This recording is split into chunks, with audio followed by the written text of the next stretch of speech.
to the Up and Up podcast where passion meets purpose. I'm Blessing, and today we have a very interesting guest.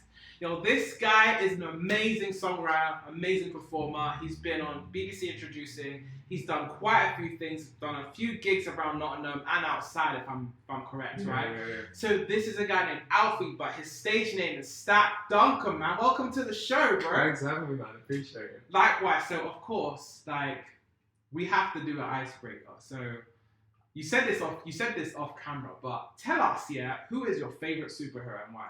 So my favorite superhero is Spider-Man, because I'm a big climber. I love climbing, love rock climbing. Yeah. I work at a climbing centre as well, so Right.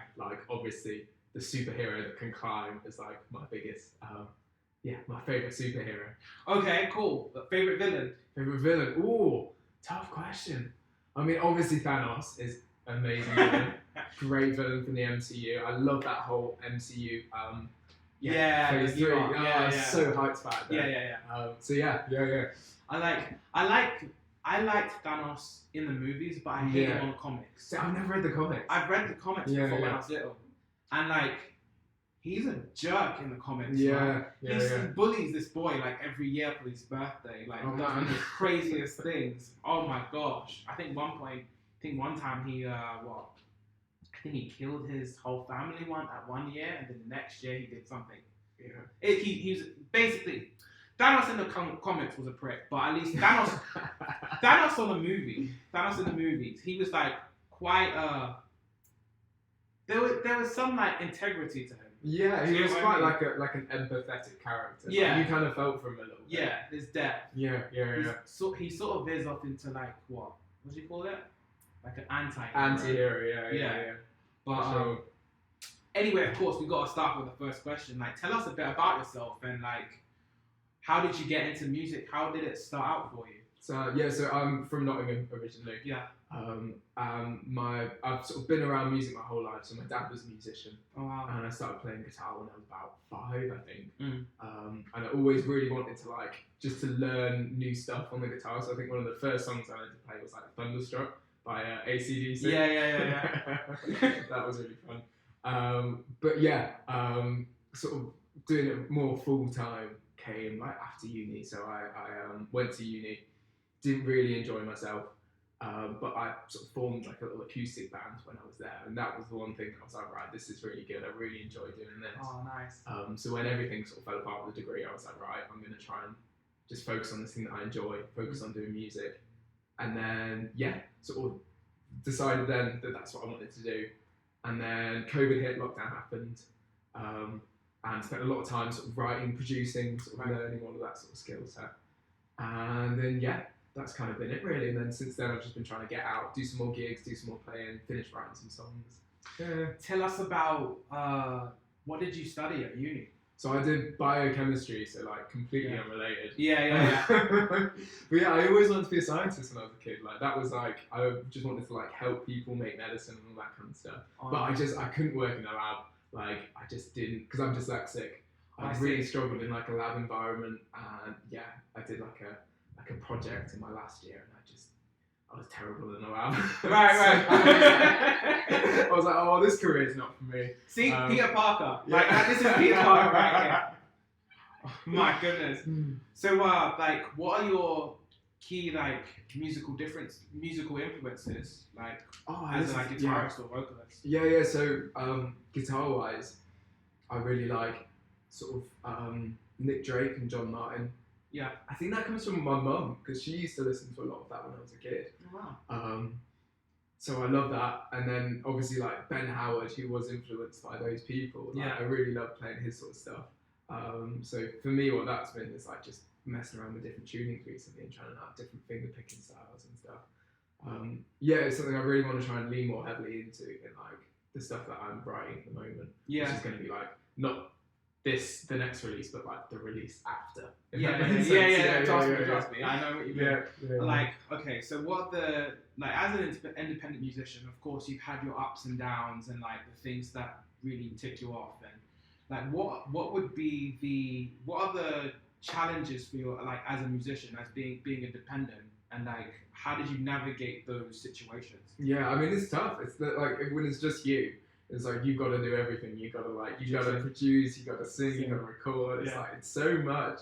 And I mean, yeah, it's been great because I've had so much support from like friends and family and stuff. When you're starting out, it's like everything you're gonna do is gonna be a bit shit. Like, It's like, and it's getting over that. It's like you pride yourself on it. It's like, oh, this is gonna be great. This is gonna go straight on BBC Radio 1. Like, this is gonna be a hit. And then like reality sinks in. It's like, oh, not quite. It's like an iterative process. It's like next time, it's like a step up. Your network grows. And it's like suddenly there's people like wanting to help, like you. Doing because we're doing a little collaboration. Yes, by the way, So we are doing a collab. We are, We're doing a collab, and it's gonna be a summer song. It's gonna be good. And it's gonna be good. Yeah. It's gonna be good. All right, like, bruh.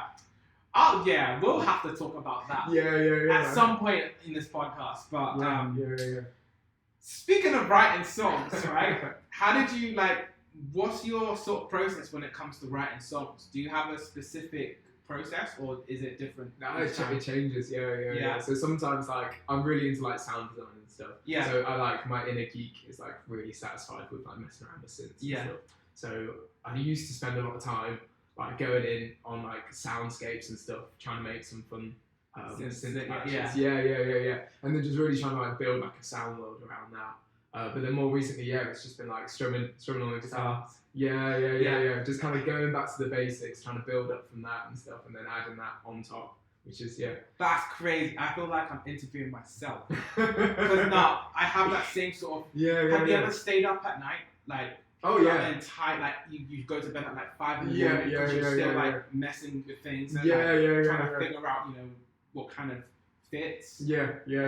Man, it's I'm with you there. So, what's a memorable experience for your live shows, and how do you keep the audience? Because I've seen a lot of your clips with online when you're playing. My favorite song from you is Change Your Mind. Oh yeah. I love that song. Oh, cheers, man. So when you're playing that, for instance, and you're on stage, everyone's listening, right? Yeah. What is your thing for keeping the audience engaged, or what is your thing for live shows, and how do you? What are your memorable experiences? Yeah. Really interesting. Yeah, I'm pretty self-conscious when I'm on stage. Right. I get quite bad stage fright.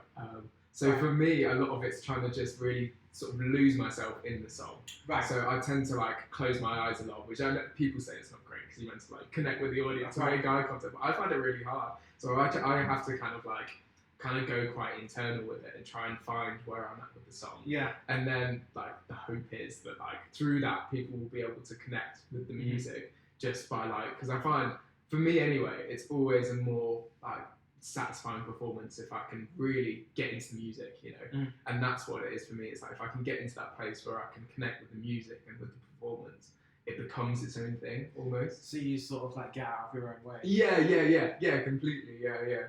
Oh wow, that style differs. I don't like it. Do you know I don't like it when people say you can't close your eyes? So what are you supposed to do? Give me the real thing, we're not gonna fake it. What the heck? I don't like it when people do that. Yeah. Honestly, I think your style differs from mine though, in the sense that when it's me, I don't For me, I'm all hands on. So I'm what's up, guys? You're good. Well, you're super charismatic. You're brilliant. You bring such amazing Thanks, charisma man. and energy to everything you do, which is just great. Thank you very much. Thank you very much. And I think you have a special way of sort of bringing people in with your music, right? Because the first time I saw you was in what's that place called? It was Rough Trade. Yeah. Right? And your mum was cheering you on. She was right there. I wish I had a... So I was like, your music's really... I was like, your music's really good. Yeah. So you really... I think your music speaks for itself. Yeah. It kind of has a way of drawing people in. Oh, cheers, man. Yeah. Yeah, man. No, not a problem. So how have you collaborated with other artists yet besides me, obviously? Yeah. I'm working. It's like baby steps at the moment. Yeah. Like, I've got a couple of sort of ongoing collaborations. But nothing that's like finished so far. Right. But it's really good. It's really nice working with other people because, like, obviously we're saying about being an independent artist. There's so much of it's on your own. Of course. It's really nice just to kind of open up, like, let some other people in, bounce ideas off, and it's like everyone has such a different approach. It's like there's no like right way of doing it. Of course not. So it's like, it just kind of makes you think, oh, well, why am I giving myself such a hard time trying to do it this one way? Where it's like it's just music at the end of the day. Yeah. It's like it's not meant to be like a certain way. Yeah, exactly. It would just be really boring if everyone wrote every song the same way. Yeah, no. I personally, I see music like water. Yeah. Like it constantly changes shape. Yeah. You know what I mean? That's a really beautiful way of looking at it. If you could play in any venue in the world, though, what venue would that be? Oh, it's got to be Rock City, hasn't it? Like, okay. Yeah. Okay. Just because it's such like a staple, like that is the venue in Nottingham, isn't it? It's like the big venue in Nottingham. Yeah. So that would be wicked. I would love to play there. I mean, I don't know how I do it with just like an acoustic. I think I'd have to get a band. But like, that would be it for me. Okay. What about you? I'm gonna say Rock City simply because I've never been to Rock City. You've never been? I've never. Mate. I just moved like to Nottingham like a couple years ago, right? Yeah. And I haven't been to Rock City. I haven't been to Rhapsody yet. Yeah. But I hear those venues are really, really good. Yeah. So to imagine though to like sing, like to go up there and perform and have people come in that music. Yeah. That must be an awesome feeling. Yeah. It must be. Yeah. I've seen so many great bands there as well. I think one of my most memorable gigs there was like an Enter Shikari gig. Okay. Where they'd gone from playing like arenas, and then they were doing like sort of like smaller venues. Yeah. But they were doing like all of the B-sides, all of the classics, and it was just like such an electric atmosphere in there. Because it's quite like it's a big venue, but it's also quite intimate. Like it's like you're not actually that far away from the band. Right. So it's a really cool venue.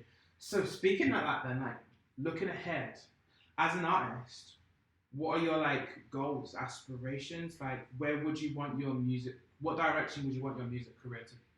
Yeah, I really don't know. You know, I try not to think too much about it because it kind of limits what could happen. Yeah. It's kind of for me anyway. I just like to take things as they come, and just be like more open to stuff. So I'm just at the moment. I'm just trying to say yes to as much as possible. Just trying out different things, working with different people. Yeah, I mean, I love the songwriting side of things, the production side of things, but then like performance is something that I haven't really done so much of. But I'd love to, and I'd love to try and put like a band together at some point as well, or just like mix up the live side of things, so it's not just me and the acoustic guitar. Again, sort of bring that sort of like collaborative sort of energy to it. Okay. Yeah. I've never heard that. I've never heard that perspective before. Yeah. Yeah, no, it's always been included me. Like I'm always like, in 5 years, I want to be the best star ever. have like my merch everywhere in the world. Yeah. Michael Jackson. Oh my God, yeah, but your approach is different, and that's why I invited you to the show. I reckon I'd see good things from you. Yeah. This guy is a wicked songwriter. I know I've said this a lot, but I think with the song that we're writing, I couldn't, when I brought the idea to you, that was as far as I could have gone with it for some reason. That was as far as I could go. And when we started working on it, you came in and you filled in, like, you brought words, and it was really, really cool.